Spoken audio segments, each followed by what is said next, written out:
بسم الله الرحمن الرحيم، والصلاة والسلام على سيدنا محمد عليه أفضل الصلاة والسلام. ازيكم يا حلوين؟ أنا جاية لكم النهاردة بلبس تركي جميل، فعلا فعلا والله جميل.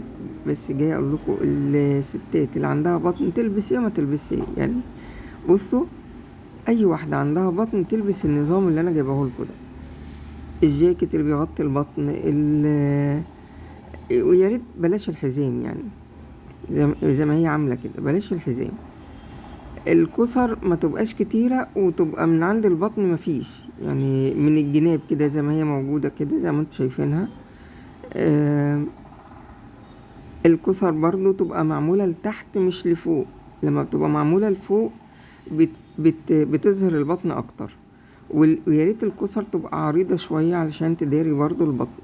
هنا ظهر بطنها شوية بس متدارية في بقية جسمها. التفصيلة حلوة جدا.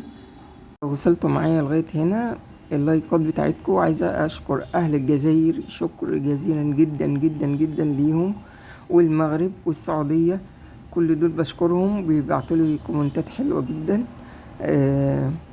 شكرا ليهم وتحياتي ليهم كلهم. وياريت كمان ما ننساش اخواتنا في غزة، الدعاء ليهم بالله عليكم.